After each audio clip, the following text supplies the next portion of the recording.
વંદે શ્રી પુરુષોત્તમં ચ પરમં ધામાક્ષરં જ્ઞાનદમ વંદે પ્રાગજીભક્તમેવ મનગમ બ્રહ્મ સ્વરૂપં મુદા વંદે યજ્ઞપુરુષદાસચરણં શ્રીયોગિરાજં તથા વંદે શ્રી પ્રમુખં મહંત ગુણિનમ મોક્ષાય ભક્ત્યા સદા.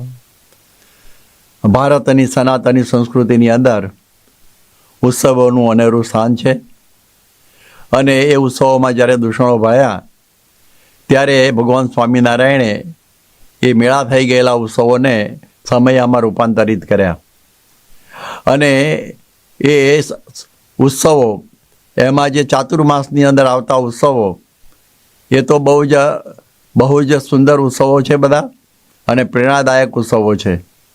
અને એમાં હવે આપણે આજે જે વાત કરવાના છીએ એ છે એ શ્રાવણી પૂર્ણિમાની કથા. આ બધા ઉત્સવોમાં જુદા જુદા મર્મો હોય છે.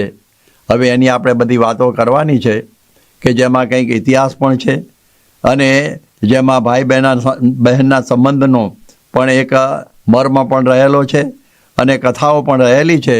એ બધી આપણે આગળ ઉપર જોતા જઈશું. આપણે હવે શરૂઆત જોઈએ રક્ષાની પૂર્વ ભૂમિકાની અંદર. તો જીવ પ્રાણી માત્રની અંદર ભયની ભાવના હંમેશા રહેલી છે. તે હંમેશા સલામતી શોધે છે. અમારા અહીં સારંગપુરની અંદર જે બધા મોર છે ને એ પણ સાંજ પડે એટલે પછી ઝાડની ઊંચી ડાળીએ બેસી જાય જેથી બિલાડીઓ કે કોઈ એને આ પકડી શકે નહીં, મારી શકે નહીં. એટલે એને પણ આ ભય સતાવે છે. માનવીને તો સતાવે છે. પૂર્વકાળની અંદર એ ટોળામાં રહેતો, એ હર્ડ ઇન્સ્ટિંક્ટ એટલે કે હું બચી જઈશ ટોળામાં રહીશ એટલે ટોળામાં રહેતો. પછી છે ને હિંસક પશુઓથી બચવા માટે એણે ઘર બનાવ્યા, નગરો બનાવ્યા. પછી શત્રુઓથી બચવા માટે એણે કિલ્લાઓ બનાવ્યા અને પછી તો અણુબોમ્બનો યુગ આવ્યો અને એને તો હવે શું કરવું. તો એ સમયની અંદર તો એવું એક વખત બન્યું કે અમેરિકાની અંદર એક ધ ડે આફ્ટર નામની એક વિડીયો ફિલ્મ બની અને એમાં એવું બતાવ્યું કે અણુબોમ્બ ફૂટશે તો કેવી ખાના ખરાબી થશે. એ બધું જોઈ સાંભળીને હેરાન પરેશાન થઈ ગયો અને એને શેલ્ટર હાઉસીસ બનાવવા માંડ્યા, એટલે બંકરની અંદર. એટલે કે અમે એક વખત સ્વિટ્ઝરલેન્ડમાં હતા અને અમે જે સોસાયટીમાં ઉતરેલા, હવે એક મકાન બહુ મોટું એની નીચે અમે જોયું બંકર. અમે આંટોય મારી આવ્યા કે ત્યાં બોમ્બ પડવાનું થાય, યુદ્ધ થાય ત્યારે આમાં બધું આખું શહેર જેવું જ હોય ત્યાં, એમાં બધે જતું રહેવું. પરંતુ હવે એવા બોમ્બ બનાવે છે કે બંકરમાં જઈને ફાટે. હવે શું કરવું? એટલે ગમે ત્યાં જઈએ મૃત્યુ આપણને છોડતું નથી. દરેક પ્રકારના બોમ્બ આજે બની રહ્યા છે, બધા ન્યુક્લિયર બોમ્બ ને બધા વેપન્સ બધું, પણ મૃત્યુને મારવાનો બોમ્બ તો હજી સુધી શોધાયો નથી અને શોધાવાનો પણ નથી. એટલે આ પ્રકારે આવું છે. હવે આપણે જોઈએ કે આ ઘણા બધા અમેરિકાની અંદર જેટલી એની વસ્તી છે ને એમાંથી લગભગ અડધાથી ઉપરાંત લોકો ખાનગી બંદૂકો રાખે છે પોતાના એપાર્ટમેન્ટની અંદર. તમે જુઓ કે એ એપાર્ટમેન્ટની નીચે તે એ લોકો ક્લોઝ સર્કિટ ટીવી રાખે કે કોઈ શત્રુ આવે છે કે મિત્ર આવે છે એની આપણને ખબર પડી જાય. તો આવી પરિસ્થિતિ થાય છે. હવે પરદેશની અંદર અમેરિકામાં પેરેનોયા, કોઈ પારાનોયા બોલે છે, એ નામનો એક રોગ છે. એને એમાંથી એમ છે કે એવરીબડી ઇઝ અગેન્સ્ટ મી, બધા મારી વિરુદ્ધ છે, મને કોઈ મારી નાખશે એવો ડર એમને રહ્યા રાખે છે. તો એ પ્રકારનો પણ ભય હોય છે. એટલે આ પ્રમાણે ખાલી મૃત્યુના ભયની મેં તો આપને વાત કરી, પણ મૃત્યુનો ભયની બીજા ઘણા પ્રકારના ભય છે. મેં માનવીને વિઘ્નરૂપ બનતા હોય છે. આપ જુઓ કે ભર્તૃહરિ એમણે વૈરાગ શતકની અંદર બહુ સુંદર વાત કરી કે જો ભોગની અંદર રોગનો ભય હોય છે, આ બધા ભોગ ભોગવનારા હોય એમાં બધા ડાયાબિટીસ ને બધું થયા જ કરતું હોય છે. પછી કુળની અંદર લાંછનનો ભય હોય છે, બળની અંદર શત્રુનો ભય હોય છે, પછી રૂપ હોય ગમે એવું સારું પણ વૃદ્ધાવસ્થાનો ભય તો હોય જ છે અને એને લઈને બહુ ડર લાગ્યા કરે. એક આ અભિનેત્રી અમેરિકાની હતી અને એને એમ થયું મંદરો, હવે મનરો મેરિલિન કરીને, અને એને એમ થયું કે હું ઘરડી થઈ તો મને બધી કરચલીઓ પડી જશે, તો એણે આપઘાત કરી નાખ્યો. લ્યો, આવી પ્રકારનો ભય એને લાગી ગયેલો.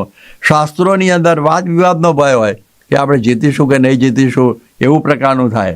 ધનની અંદર આ ભય હોય કે રાજા લઈ જાય અથવા ચોર લઈ જાય, એવી પ્રકારનો ભય ધનની અંદર પણ હોય છે. પછી રાજકારણની અંદર છે ને પોતાનું પદ જતું ના રહે એનો ભય હોય છે, અને એના માટે પણ એની હંમેશા ચિંતા હોય છે. રમત ગમતવાળાને પણ એમ થાય કે મને આ પ્રમાણે મારું પણ પદ જતું ના રહે ઓલિમ્પિકમાં, એનો પણ ભય હોય. આમ ભયને કારણે શું થયું છે ભાઈ, કે જેમ કહે છે ને, we have killed the poetry of life. આપણે આ જીવનની મધુરાઈમાં મારી નાખી, અને જીવન રક્ષાએ જાણે જીવન બની ગયું, એટલે જીવનનો ઉલ્લાસ ચાલ્યો ગયો, ઉડી ગયો, એવી પરિસ્થિતિ થઈ ગઈ. હવે આપણે જોઈએ કે આ પ્રમાણે આવી પરિસ્થિતિ થાય છે, એમાં જે આ રક્ષાની વાત આવે છે ને, રાખડીની વાત, એને અમરત્વનું પ્રતીક કહેતા હોય, બરાબર છે, ભાવનાત્મક વાત છે, બરાબર છે, પરંતુ મરવાનું તો બધાને નિશ્ચિત છે ને છે જ. આપણે જોઈએ કે આ પ્રમાણે રાવણે અમર રહેવા માટે એ ઘણો બધો પ્રયત્ન કર્યો, પરંતુ નિષ્કુળાનંદ સ્વામી કહે છે, ક્યાં ગયું કુળ રાવણ તાણું, સગર સુત 60,000 જી, ન રહ્યું નાણું રાજા નંદનું, સર્વે સુપન વ્યવહારજી, જનુની જીવો રે ગોપી ચંદની. કે એમણે એમ કહ્યું કે જુઓ, રાવણ પાસે લગભગ 15,000નું કુટુંબ હતું, અને એ પછી એ બધું પતી ગયા. પછી છેલ્લે ડળવા ગયો કે કોઈ રહા ન પેલો રોવનહારા, ઘર રોવનહારા, એના ઘરમાં કોઈ રોનારું રહ્યું જ નહીં, બધા મરી ગયેલા. એટલે આવી પરિસ્થિતિ થઈ. સગર રાજાના 60,000 પુત્રો પણ જે કપિલ બિનોનો શાપ પામ્યા, અને એ પણ બધા મરી ગયા.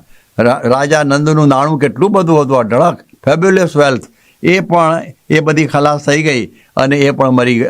અરે એ રહી અને મરી ગયો, એ દરિયામાં રહી ગઈ અને એ મરી ગયો. હવે આની લાંબી કથા છે એની તો. એવા અત્યારે ઘણા બધા અબજોપતિ, જેને કહેવાય ને ખર્વ ધનવાળા, બધા અહીં છે, પરંતુ એ મૂકીને બધાને જવાનું એ નિશ્ચિત જ છે. યુગોસ્લાવિયાના રાષ્ટ્રપ્રમુખ માર્શલ ટીટો, એને એમ થયું કે મારે હજી વધુ જીવવું છે. 1 વર્ષ સુધી કંઈક એવી રીતે આ પ્રમાણે એને લાઈફ સપોર્ટથી બધું જીવ્યા, પણ છેવટે તો એ ગયા. માઇકલ જેક્સનને લગભગ 150 વર્ષ જીવવું હતું, એના માટે ઓક્સિજનના સિલિન્ડરમાં રહેતો, એ પણ 51 વર્ષની ઉંમરે ગયો. એટલે મૃત્યુ કિસી ન છોડતા એવું બધું થયું કહેવાય. આપણે પ્લેનની અંદર કહે છે ને ભાઈ, કે ભાઈ સેફ્ટી બેલ્ટ પહેરીને બેસવું, બરાબર છે, પણ પ્લેન જ તૂટી પડે તો શું થાય? એવું એ બને છે. આપણા જે રાજીવ ગાંધીએ બુલેટ પ્રૂફ જેકેટ પહેરેલું, પરંતુ એ પણ ગયા. એટલે એની પણ પરિસ્થિતિ આવી થયેલી. ઇટાલીની અંદર પોમ્પી નામનું શહેર છે, અને ત્યાં જ્વાળામુખી ફાટ્યો, અને એમાંથી લાવા રસ નીકળ્યો. એક વૃદ્ધ છે, એની પાસે ઘરેણાની પેટી હતી અને ભારે હતી, એ લઈને દોડતો હતો. એનો છોકરો બાજુમાં દોડતો હતો. એણે કહ્યું, પિતાજી મને આપી દો, હું દોડીને હું પહોંચી જઈશ આગળ, અને તમારાથી દોડાશે નહીં બહુ વધારે. પણ એના મને કોઈ છોકરો લઈ જશે તો આસક્તિ એને ધનની અંદર, અને પછી આપી નહીં, અને છોકરો દોડી નીકળી ગયો આગળ, અને પાછા લાવારસ આવ્યો, અને એની સાથે એ ડબુરાઈ ગયો. તો આવી પરિસ્થિતિ આ થતી હોય છે, કોઈ બચતું નથી, બધું જતું જ હોય છે. એટલે આ પ્રમાણે આપ જુઓ કે આવા ભયાનક આ પૃથ્વી ઉપર ધરતીકંપ થાય છે, અતિવૃષ્ટિ, અનાવૃષ્ટિ, પ્રચંડ વાવાઝોડા, સુનામી, એ બધા પ્રલયની જાણે યાદ આપતા એવું બની જાય ઘણી વખત. એટલે નિષ્કુળાનંદ સ્વામી એટલે જ કહ્યું હશે ને કે પ્રકૃતિ પુરુષ પ્રલય માયા આવે, ભવબ્રહ્મા ન રહે કોઈ રે, 14 લોક ધામ રહેવા ન પામે, સર્વેનો સંહાર હોય રે. કે બધાનો આ સંહાર જ છે, કોઈ બાકી રહેતું નથી, એક હકીકત છે. એટલે આ પ્રમાણે આવી પ્રકારે આપણે જોઈએ કે માણસે દેહની રક્ષા એ જ જીવન માન્યું, અને એના માટે કંઈ મલિન દેવતાઓ, ભુવા જાગરિયાઓનો આશરો લે, એના માટે દોડાદોડી કરે. પણ ગીતામાં તો કહ્યું છે કે જાતસ્ય હિ ધ્રુવો મૃત્યુ, ધ્રુવમ જન્મ મૃતસ્ય છે. જે જન્મ્યો છે એના માટે મૃત્યુ નિશ્ચિત જ છે. મરણં તો પ્રકૃતિ શરીરેણામ, એ તો એ લો ઓફ નેચર છે, મરવાનું જ છે નિશ્ચિત. એમાં કોઈ એમાં આગું પાછું થાય એવું છે જ નહીં. પણ એક વાત છે કે જ્યાં કાળનો હાથ પહોંચતો નથી ને, એ છે ભગવાન છે. એટલે એ ભગવાન કદાચ દેહની રક્ષા ના કરે, પણ જીવની રક્ષા તો કરે જ છે. તો જીવની રક્ષા એટલે શું, એ પણ સમજવા જેવું છે કે આપણે એકાંતિક ધર્મમાંથી પડી ન જઈએ, પછી આપણે સત્સંગમાંથી પડી ન જઈએ. એ આ પ્રમાણે આવી રીતે જીવની રક્ષા કહેવાય. એવી રીતે આપણે આ માનવાનું. હવે આ પ્રકારની રક્ષા ક્યારે થાય? તો ગીતામાં કહ્યું, દૈવી એશા ગુણમયી, મમ માયા દુરત્યા મામેવ એ પ્રપદ્યંતે માયા મેતામ તરંતી તે, કે આ મારી દૈવી ગુણમયી માયા છે, એમાંથી કોઈ બાકી રહેતો નથી, અને એમાંથી જો બચવું હોય તો મામેવ પ્રપદ્યંતે, મારી જે શરણે આવે છે ને એની રક્ષા થાય છે. જેવી રીતે ઘંટીની અંદર જે ખીલડાની બાજુમાં જે દાણા રહે છે ને એ બચી જાય છે, અને બાકી બે પડિયાની નીચે આવ્યા ને એ તો બધા પીસાઈ જ જાય છે. જેવી રીતે માછીમાર જાળ નાખે તો દૂરના બધા જે છે ને પાછળ અંદર આવી જાય, પણ એના પગ આગળ ફરતા હોય ને એ બચી જાય. તો ભગવાનના પગ આગળ ચરણામૃતમાં આપણે રહીએ ને તો આપણી રક્ષા ચોક્કસ થાય, એવું આપણને આમાંથી સમજવાનું. એટલે ગુણાતીત નગરની અંદર 18/8/97 દિવસે સ્વામીએ વાત કરેલી કે ભગવાનના અને સંતને શરણે જે આવ્યા આપણે, એ સાચું રક્ષાબંધન કહેવાય. એટલે કે એને માથેથી જન્મ મરણ ટળી જાય. આ જન્મ મરણ એક મોટું દુઃખ છે, એ મોટો રોગ છે. આ પ્રમાણે એ અનંત જન્મ આવ્યા કરે, અને ગર્ભવાસથી મોટું દુઃખ કોઈ નરક જેવું છે ને એવું કહે છે લોકો. એટલે એ દ્રષ્ટિથી એમાં આવવું જ પડે. એટલે આપણે જો ભગવાનને શરણે ન જઈએ તો આ દશા થઈને ઊભી રહે. એટલે આ પ્રમાણે રક્ષાબંધનથી ભલે દેહ અમર ના થાય પણ જીવ અમર થઈ જાય. એટલે કે શું થયું? જન્મ મરણ ટળી જાય. મેં આમાં કહ્યું એ પછી સત્સંગમાંથી પાછા ન પડાય. એટલે આ રક્ષા આપણે હંમેશા માગવાની હોય છે.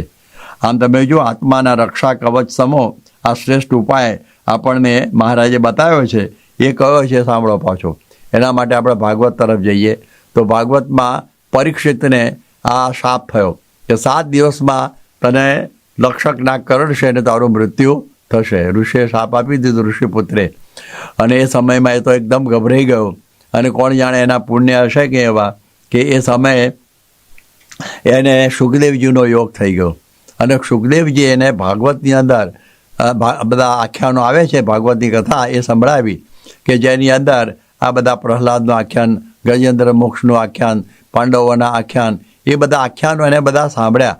અને એમાંથી એને એમ થયું કે મરવાનું તો નિશ્ચિત હોય છે, પણ સમજવાનું આટલું છે કે આપણે એને આત્મારૂપ માનવું. એટલે સુખદેવજીએ કહ્યું કે ત્વમ તું રાજા મરીષ્યતિ પશુ બુદ્ધિ મીમામ જાય, મરવાનો તું છે જ. એટલે આ પ્રમાણે તું મરી જઈશ એમ માની અને તું આ પશુ બુદ્ધિનો ત્યાગ કર. આ તો પશુઓનું છે, ખાવું પીવું મરી જવું એવું. હવે તું તો ખબર છે કે દેહથી આત્મા જુદો છે, તને પશુઓને ખબર નથી. એટલે તું એમ માન અહમ બ્રહ્મ પરમ ધામ બ્રહ્માહમ પરમમ પદમ, હું બ્રહ્મ છું અને મારા વિશે પરબ્રહ્મ અખંડ બિરાજમાન છે ને એ સ્થિતિમાં તું આવી જા. અને એ પ્રમાણે એ સ્થિતિની અંદર 7મા દિવસ સુધીમાં આવી ગયો. અને એ વખતે સાપ તો તક્ષક આવ્યો ખરો અને એને કરડ્યો પણ ખરો, પણ પરીક્ષિતને ખબર જ નહીં કે આ મને તક્ષક નાગ કરડ્યો. આ કારણ શું? કારણ આવું કે એ સમયમાં એ પોતાનો પરીક્ષિતનો ભાવ ભૂલી ગયેલો. મને ઋષિનો શાપ થયો છે એ ભૂલી ગયેલો. હું તો આત્મા છું, અક્ષર છું, બ્રહ્મ છું. આ સ્થિતિની અંદર આવી ગયો. એટલે આ બ્રહ્મ કવચ જે કહે છે ને, બ્રહ્મ કવચ એને લગાડી આપેલું આમણે સુખદેવજીએ. એટલે એને ખબર જ ના પડી. જેમ આપણે જે છે ને એનેસ્થેસિયા લઈએ તો આપણને હૃદયની અંદર કાપે ને તો ખબર પડતી નથી. એ તો પેલું ભલે આપણે આખો ફૂલ એનેસ્થેસિયામાં હોઈએ, પણ લોકલ એનેસ્થેસિયામાં રિપ્લેસમેન્ટમાં આપણે દેખાય ખરું પણ આપણને ખબર પડે નહીં. એટલે આ એક મોટામાં મોટું આત્મા રૂપે માનવું એ મોટું કવચ છે. એને આપણે બરાબર સમજવા જેવું છે. એટલે એ બરાબર સમજવાની વાત શ્રીજી મહારાજે આ બતાવી કે નિજાત્માનમ બ્રહ્મરૂપમ દેહત્રય વિલક્ષણમ વિભાવ્ય. આ પ્રમાણે કરીને પરબ્રહ્મની ઉપાસના આપણે હંમેશા કરવી. એ વાત આપણને શ્રીજી મહારાજે બતાવેલી છે.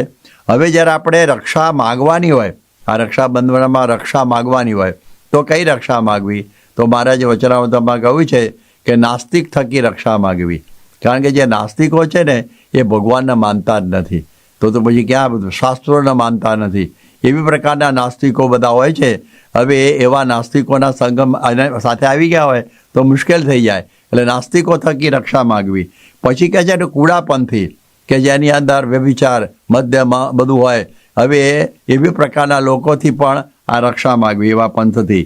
શુષ્ક વેદાંતિ કે જેમાં ઉપાસના જ ના હોય, કે પોતાને જ બ્રહ્મ માનતા હોય, પરબ્રહ્મની કોઈ ઉપાસના જેવું માનતા જ ના હોય, તો પછી એનાથી પણ ભક્તિથી પડી જવાય. તો એ રક્ષા માગવી.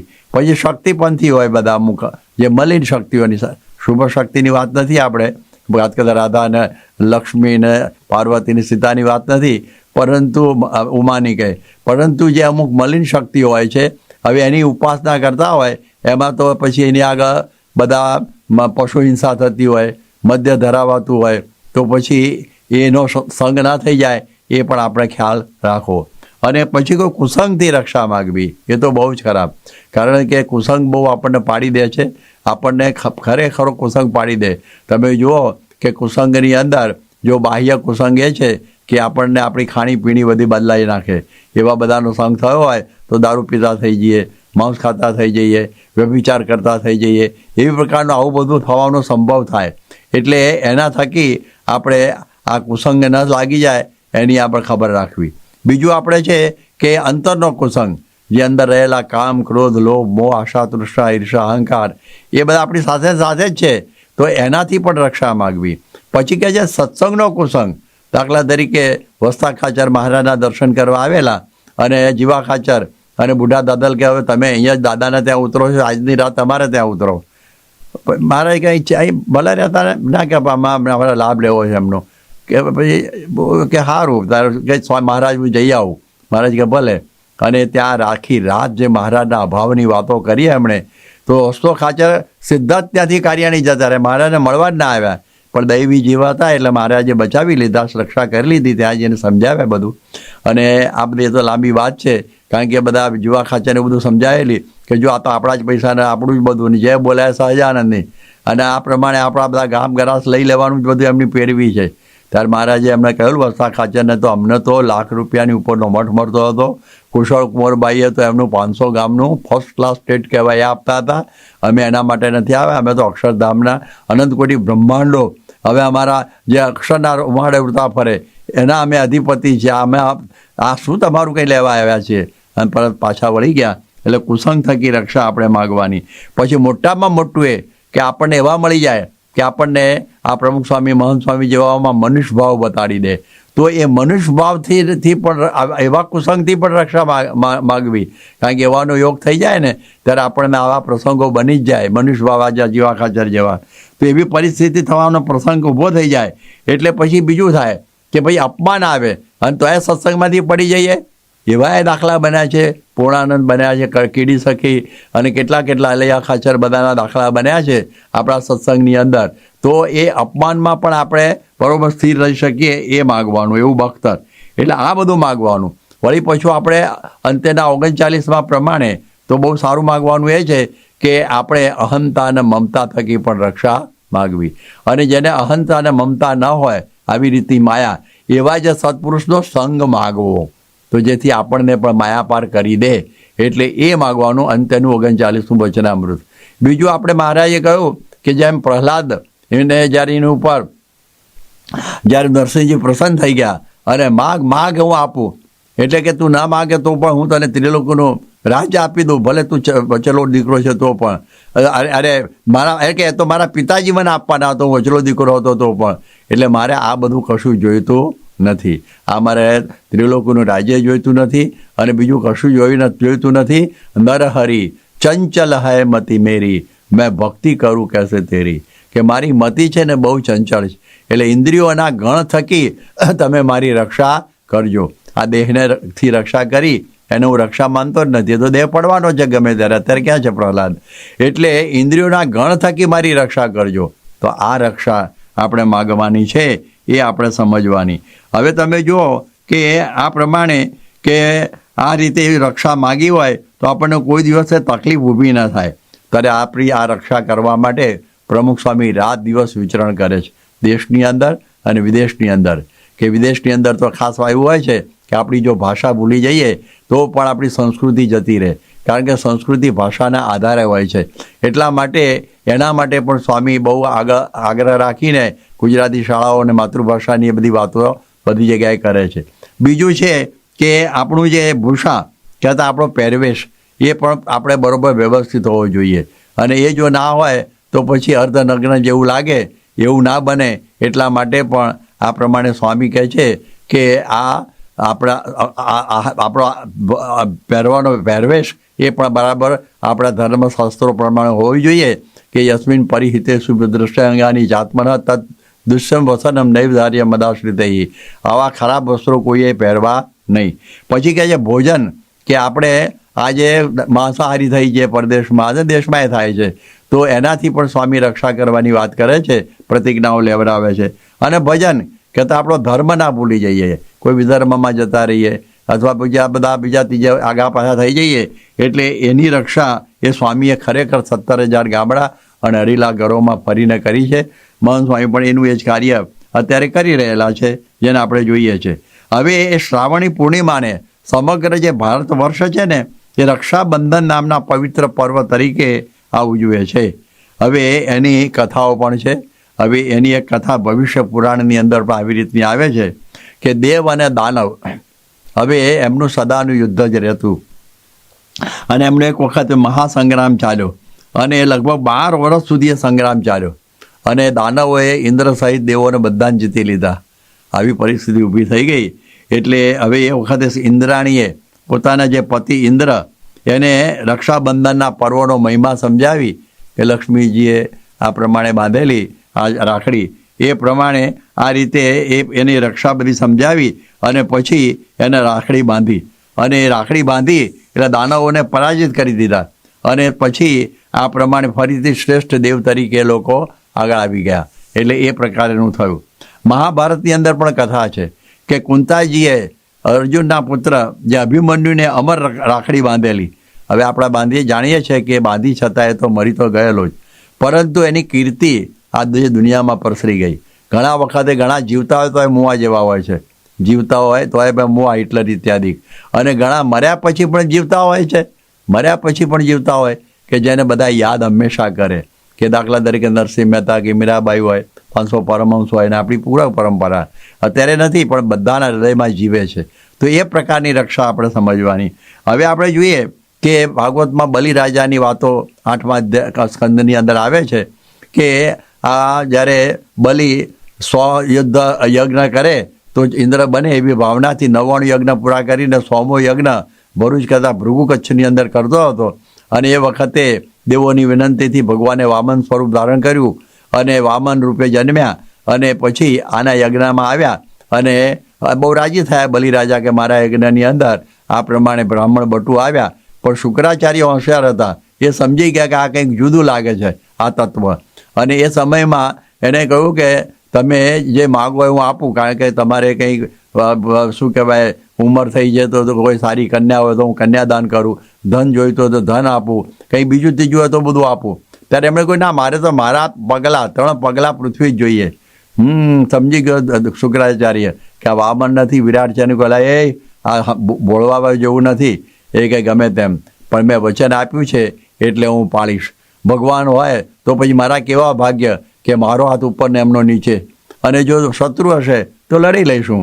એટલે એ પ્રકારે એણે પાણી મૂકી દીધું, અને એ પ્રમાણે ભગવાને વિરાટ સ્વરૂપ ધારણ કર્યું, અને 2 ડગલામાં તો આખી ત્રિલોકી લઈ લીધી. અને ત્રીજું પગલું ક્યાં મૂકવું, તું વચન ભંગ થયો એટલે તને વરુણના પાસથી હું બાંધી દીધો. અને પછી તો કહ્યું કે એમ નહીં ભગવાન, આ મારું શરીર છે ને એ પણ પાર્થિવ છે, એટલે પૃથ્વીનો જ ભાગ છે ધરતીનો, માટે મૂકવા એના માથા ઉપર પગ. અને ભગવાને સુતલ, અતલ, સુતલ અને વતલ, અને અતલ, વિતલ અને સુતલ, અતલ તોડી નાખ્યું, વિતલ તોડી નાખ્યું, ને સુતલની અંદર એમાં એને નાખ્યો પેનેટ્રેટ કરીને, સુતલની અંદર મૂકી દીધું, તોડી નાખ્યું. એટલે આવું સમજવું કે ત્યાં સુતલની અંદર ચાપી દીધો. અને એ વખતે ભગવાન બહુ પ્રસન્ન થઈ ગયા કે બલિ, ત્યાં તો આત્મનિવેદન ભક્તિ કરી દીધી, હું તારી ઉપર બહુ જ રાજી છું, અને માગે આપું કે બસ તમે હંમેશા મારા દરવાજે આવી રીતે દર્શન હંમેશા મને આપતા રહે. ભગત હતો એ, કારણ કે આ કુળની અંદર હિરણ્યકશિપુ છે ને એ અસુર, અને પ્રહલાદ છે ભક્ત, પ્રહલાદ એ ભક્ત, અને પછી વિરોચન અસુર, અને પછી વિરોચન અસુર, અને બલિ પાછો ભક્ત, બલિ ભક્ત, અને પાછું બાણાસુર અસુર, એવું એમ ચાલ્યા કરે છે. એટલે એ પ્રમાણે હવે એણે આવું માગ્યું, એટલે ભગવાને તથાસ્તુ કહ્યું. અને આ બાજુ લક્ષ્મીજીને ખબર પડી, આ તો કે છતે પતિ એ વિધવા જેવું થયું ને, આ તો એને લઈ લીધા મારા પતિને. એટલે પછી આજના દિવસે શ્રાવણી પૂર્ણિમાના દિવસે એ હાથમાં રાખડી લઈ અને પછી આવ્યા લક્ષ્મીજી બલિ પાસે આવ્યા. બલિ બહુ રાજી થયા, આવો બેન, કે તે મને બેન કહીને, ચાલ હું તને ભાઈ કહું છું, એટલે હું તને રાખડી બાંધું છું, કે તમે મને રાખડી બાંધી બેન, એટલે મારે હવે તમને કંઈક આપવાનું તો રહે જ ને, કે શું આપું, કે શું આપું, આ ભગવાન આપી દે પાછા મારા પતિ. હવે એ વખતે ભગવાને મૂંઝવણમાં પડ્યા કે વચન આપી દીધું છે, બલિ તો ઊભો જ રહી ગયો એમનામ જ, પણ આ રીતે ભગવાન મૂંઝવણમાં પડ્યા. અને પછી શું કરવું, કે પછી તો બ્રહ્મા વિષ્ણુ અને મહેશ એ ત્રિપુટી ભેગી થઈ અને પછી કહ્યું ત્રણેય જાય કે ભાઈ આપણે 4 મહિનાના વારા રાખો. એટલે 4 મહિનાના વારામાં દેવ શયનીથી કે દેવ પ્રબોધિની સુધીનો વારો વિષ્ણુ ભગવાનનો આવે. એટલે એ બલિના દરવાજે ત્યાં આગળ ઊભા રહે છે. એટલે આ બલિની ભક્તિ છે, એણે સર્વસ્વ સમર્પણ કર્યું. એટલે કે બલિ ઈવ સંસ્કૃતમાં આવતા મેં બેહાડેલું છે, બલિ ઈવ એટલે બલિની જેવું, એટલે બળેવ. આ બળેવ પછી બલિ બલિ બલિ બલિ બલિ બળેવ થઈ જાય, એટલે એને બળેવ પણ ગુજરાતની અંદર કહેવામાં આવે છે. એટલે એ પ્રમાણે આવી રીતનું આ પ્રસંગ એ વખતે બન્યો. એટલે આ પ્રમાણે આવી આત્મનિવેદન ભક્તિ કરીને ભગવાનને રાજી કરી લીધા. અને આવી રીતે આ લક્ષ્મી જે બલિને રાખડી બાંધી, ત્યારથી આ રક્ષાબંધન પર્વ શરૂ થયું. આ એની શરૂઆત બતાવી. હવે આ પ્રકારે આવો આત્મીયતાનો સ્નેહ અને અમરતાની શુભ ભાવના પ્રસરાવતો અનેરો ઉત્સવ એટલે રક્ષાબંધનનું પર્વ સમજવાનું. અને આ પ્રમાણે આવી રીતે આનો બહુ સરસ મજાનો મર્મ પણ સારી રીતે આપે છે કે આપણે બધું સર્વસ્વ સમર્પણ કરીએ તો તું મારી જકરમાં તો હું તારી ફકરમાં, ભગવાન આપણી બધી રક્ષા કરે.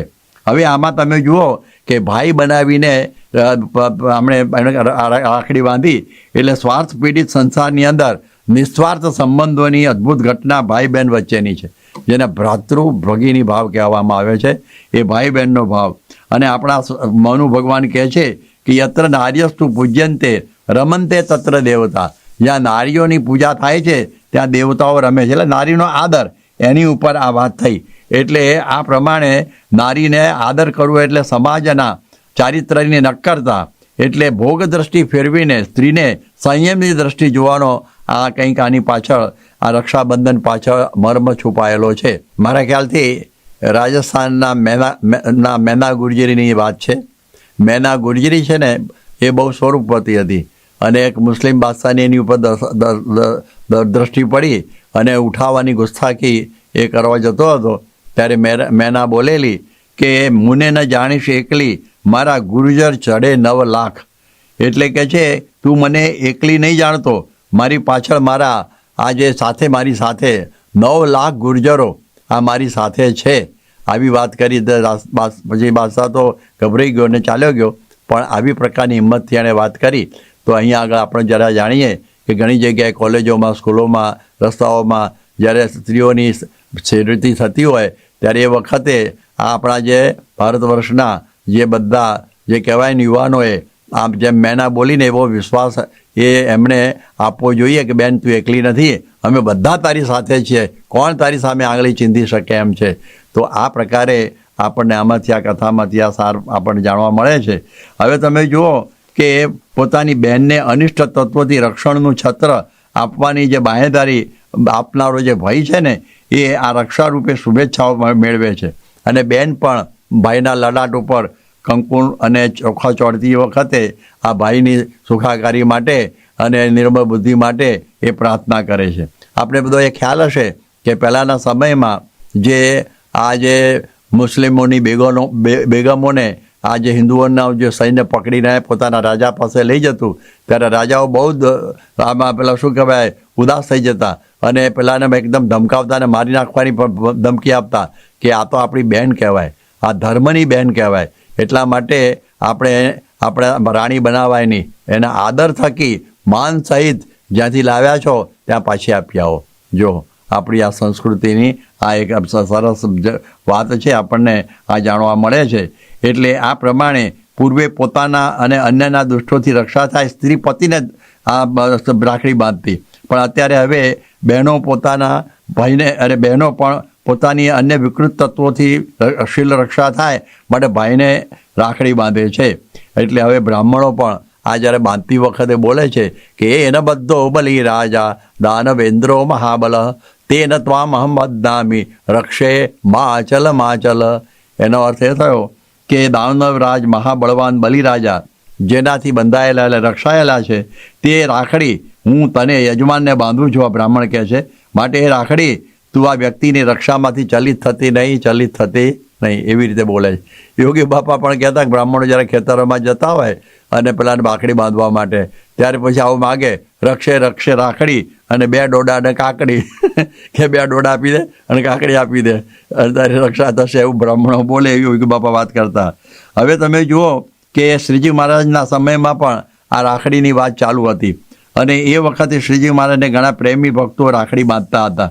અને પ્રેમાનંદ સ્વામી એની નોંધ લીધી છે કે મળીએ મોહન બાંધી બાએ રાખડી રે. એમનું એક પદ પણ કહી છે, રક્ષા બાંધત હે મહતારી, રક્ષા બાંધત હે મહતારી, એવું એક પદ પણ છે. કરજીસરના ગોવિંદભાઈ થકી, ગોવિંદભાઈને નારદીપુરના નાના ભાઈથી સત્સંગ થયેલો, ત્યારથી હવે આ ગોવિંદભાઈ છે ને દર શ્રાવણ માસમાં કરજીસણથી 60 ગાંવ ચાલી અને ઠેઠ મહારાજ પાસે ગઢડે જઈને રાખડી બાંધતા. 3 દિવસે પહોંચી જતા. વરસાદના કારણે વાંસનો ટોપો રાખતા, ટોપો, અને વરસાદ પડે ત્યાં ટોપો ઓઢી લેતા. શ્રીજી મહારાજ પણ આ પ્રમાણે તેઓની રાખડી પ્રેમથી સ્વીકારતા. સદગુરુ આનંદાનંદ સ્વામીએ પણ મહારાજને રાખડી બાંધી હતી, એવો આ પ્રમાણે બચરામૃત ગઢડા મધ્ય 9માં ઉલ્લેખ આવે છે. અને આ પર્વ પ્રમુખ સ્વામી મહારાજ પાસે, આ પર્વે પ્રમુખ સ્વામી મહારાજ પાસે ઘણા હરિભક્તો રાખડી બંધાવવા માટે આવે છે. અને એ વખતે એમને સ્વામી રાખડી બાંધી દે છે, સંતો પણ બાંધે છે. અને એ પર્વને વખતે આપણે પ્રમુખ સ્વામી મહારાજ પાસે, મહંત સ્વામી મહારાજ પાસે આવું માગવાનું કે હે સ્વામી, હે મહારાજ, આપનામાં જ અમને બંધન થાય એવી અમારી રક્ષા કરજો, આપનામાં જ બંધન થાય એવી અમારી રક્ષા કરજો. એનું નામ રક્ષા બંધન આ વાત છે. યજ્ઞોપવિત પણ આ દિવસે બદલવામાં આવે છે. સામવેદી બ્રાહ્મણ સિવાયના બીજા બધા બ્રાહ્મણો અને જેને યજ્ઞોપવિતનો અધિકાર છે એ બધા આજના દિવસે જનોઈ બદલે છે. આજે જનોઈમાં મુખ્ય 3 દોરા હોય છે અને એના અંતર્ગત 9 દોરા હોય છે. એટલે 9 દોરા 9 દેવો સર્વ કાર્યોની સાક્ષીમાં રહે અને અશુભથી આપણી રક્ષા કરે એવી ભાવના એની અંદર રહેલી હોય છે. એટલે યજ્ઞોપવિત ધારણનો અર્થ છે. એમાંથી આપણને બળ પ્રાપ્ત થાય, તેજ પ્રાપ્ત થાય, ભગવાન ભજવા માટે આયુષ્ય આપનાર પણ યજ્ઞોપવિત છે. એટલે સંસ્કૃતિનું પ્રતીક છે, અસ્મિતાનું દ્યોતક છે. પહેલાંના સમયમાં વિધર્મીઓ આ ધર્મ છોડાવવા આવે એટલે એ લોકો આ યજ્ઞોપવિત એને કાપવા નહીં દેતા અને આ પ્રમાણે એવું થાય તો દેહ આપી દેતા. એટલે ઘણા બધા વિધર્મીઓ એમના માથા કાપીને યજ્ઞોપવિતનો ઢગલો કરતા, પણ એ પાછા પડતા નહીં. એટલે આ પ્રમાણે આ ભાવનાઓ આમાં બધી રહેલી છે. હવે દર વર્ષે આપણી વૈદિકી સનાતની સંસ્કૃતિ પ્રમાણે મારું જીવન બનવું જોઈએ એવી ભાવના આપણને યાદ રહે, એટલે દર વર્ષે જનોઈ બદલવામાં આવે છે. હવે આ દિવસે એક બીજી પણ વાત થાય છે, એ પણ આપણે સાંભળી લઈએ કે ભગવાનના જે બધા 24 અવતારો છે, પણ કહ્યું છે કે અવતારાહ અસંખ્યાહ. આમ તો અવતારો બધા અસંખ્ય કહેવાય, પણ 24 મુખ્ય અવતારો છે. હવે એ બધા અવતારોની અંદર બધા જુદા જુદા, એક હયગ્રીવ નામનો જે અવતાર એ ભગવાને ધારણ કરેલો, કે ગ્રીવા એટલે મોઢાનો ભાગ છે ને ઘોડાનો. અમારા વેદાંત દેશિક છે ને, જે રામાનુજના બધા સિદ્ધાંત ઉપર ન્યાય સિદ્ધાંજન, ન્યાય પરિશુદ્ધિ, સતદૂષણી, પછી તત્વમુક્તા કલાપ, આવા ગ્રંથો લખીને આમ રામાનુજના મતની દિવાલ કિલ્લો મજબૂત કરેલો, એ હયગ્રીવની ઉપાસના કરતા. એ હયગ્રીવની પણ એમનું મંગળાચરણમાં હયગ્રીવ જ આવે છે. તો જે હયગ્રીવ છે ને એ અવતારનો એમનો અવતાર આ દિવસે થયેલો. એની કથા આ માર્કેન્ડેય પુરાણની અંદર આવી રીતે આવે છે કે ભગવાન વિષ્ણુ છે ને યોગ નિદ્રાની અંદર પડેલા, ભગવાન વિષ્ણુ. અને એ વખતે એવું બન્યું કે એમના કાનમાંથી, આનો કાનનો જે મેલ હતો ને એમાંથી 2 અસુરો નીકળ્યા. એકનું નામ મધુ અને બીજાનું નામ કૈટભ નામના 2 અસુરો ઉત્પન્ન થયા અને બ્રહ્માને મારવા માટે દોડ્યા. બ્રહ્મા રક્ષા માટે ભગવાનની પ્રાર્થના કરવા લાગ્યા. ભગવાન જાગૃત થયા અને પછી એ પ્રમાણે હયગ્રીવ અવતાર ધારણ કરીને આ 2 યુદ્ધ દૈત્ય સાથે યુદ્ધ આદર્યું, પણ જીતા એવા નહોતા. 50,000 વર્ષ સુધી કહેવાય છે ને યુદ્ધ ચાલ્યું અને દૈત્યો ભગવાનની સુરવીરતા જોઈને ખુશ થઈ ગયા અને કોઈ માગ જે માગે આપું. ત્યારે ભગવાન કહું તમે મરો કઈ રીતે એ મારે જોઈએ છે એ કહો. એટલે એમણે તો જોયું કે અત્યારે ક્ષીરસાગરમાં યુદ્ધ ચાલે છે, એટલે બોલ્યા કે આ પ્રમાણે ભૂમિ અરે જે શું કહેવાય ભીની અને ભીનું ને ભેજવાળું ના હોય એવા સ્થળે અમારું મૃત્યુ છે, ભીનું ને ભેજવાળું ના હોય. તો ભગવાને એમને પોતાના ખોળામાં લઈ લીધા અને સુદર્શન ચક્રથી એ બંનેનો ઉદ્ધાર કરી દીધો. એટલે આ પ્રમાણે આ રીતે એની કથા છે. હવે આ માર્કંડેય પુરાણની કથાનો ભાવાર્થ એ સમજવો કે ભગવાન તો કંઈ સૂઈ જતા નથી, ભગવાન તો સદા જાગૃત જ હોય છે. પણ જ્યારે જીવ નિદ્રામાં હોય, નિદ્રા એટલે શું? તમોગુણમાં હોય, અને તમોગુણમાં હોય ત્યારે એના કાનની અંદર નિંદા અને સ્તુતિના શબ્દો બધા સાંભળે એટલે એને કામ અને રાગ નામના 2 દૈત્ય જન્મે. પછી તેને જ મારવા દોડે અને ભગવાનની પ્રાર્થનાથી કામ અને રાગનો સંહાર શક્ય બને છે. આનો અર્થ જરા સમજો કે જ્યારે તમોગુણમાં હોઈએ ત્યારે એ સમયમાં નિંદા અને સ્તુતિના શબ્દો આપણે સાંભળીએ અને એમાંથી પછી આ પ્રમાણે આ દૈત્યો જન્મે. જુઓ, આ નિંદાના શબ્દો આપણે સાંભળીએ, સ્તુતિના શબ્દો સાંભળીએ તો એમાંથી પછી કામ અને રાગ 2 નીકળે.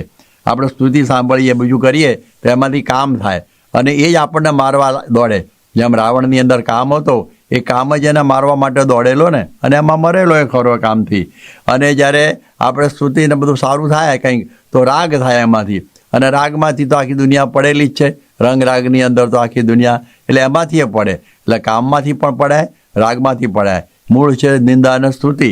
એટલે આ પ્રમાણે એવી રીતે આવું બને છે.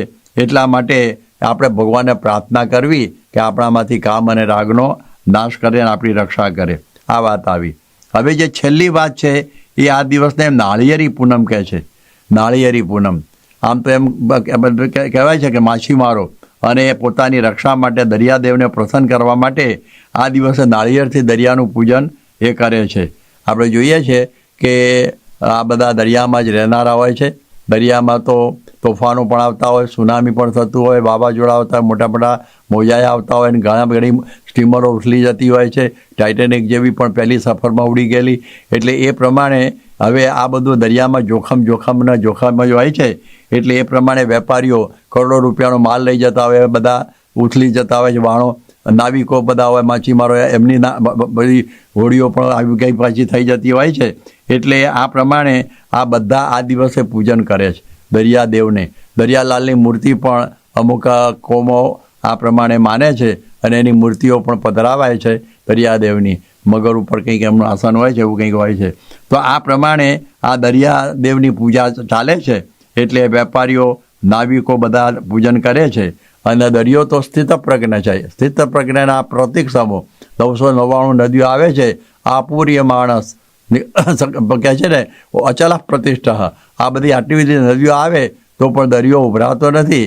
એ તો ત્યાં નહીં તો કેટલા આજુબાજુ બધું ખલાસ થઈ જાય. કોઈક વખતે તો આવું બની શકે છે, પરંતુ સાગર હંમેશા સ્થિતપ્રજ્ઞ જેવો હોય છે. એટલા માટે આવું જે પૂજન છે કોંકણ પ્રદેશમાં અને મલબારની અંદર વધારે પ્રચલિત છે. એટલે શ્રીફળ દ્વારા આ પ્રમાણે આ સમુદ્ર પૂજન થતું હોય છે. એટલે આ પૂનમને નાળિયેરી પૂનમ પણ કહેવાય છે. હવે આપણે જાણે ને અજાણે આ સંસાર સાગરમાં ઝંપલાવી તો દીધું છે. હવે આમાં કામ ક્રોધાદિક મગરમચ્છો છે પણ છે. ચડતી પડતી રૂપી ભરતીને ઓટ પણ એની અંદર આવે છે, આપણે જોઈએ છે. અને સુખ દુઃખના મહાકાય મોજાઓ પણ માનવને માટે ઝંઝાવાત સર્જી શકે છે. અત્યારે કોરોનાની આપણે ઉપાધિ અનુભવીએ છીએ. તો આવા સંસાર સાગરને પાર કરવાનો છે અને ભગવાનના ધામને આપણે પામવાનું છે. એ જીવનનું લક્ષ્ય છે અને જીવનનું સાર્થક પણ એ જ છે. તો આજના દિવસે આપણે ભગવાન સ્વામિનારાયણ અને મહંત સ્વામી પર્યંતની જે ગુરુ પરંપરા છે એને આપણે પ્રાર્થના કરીએ કે કામ ક્રોધાદિક થકી અમારી રક્ષા કરજો, પડીએ આખડીએ તો જાળવજો અને એવું જાણપણું આપજો અને એ રીતે રક્ષા કરજો કે જેથી અમે અક્ષરધામ સુધી સારી રીતે આ પ્રમાણે પહોંચી શકીએ. સ્વામિનારાયણ ભગવાનની જય.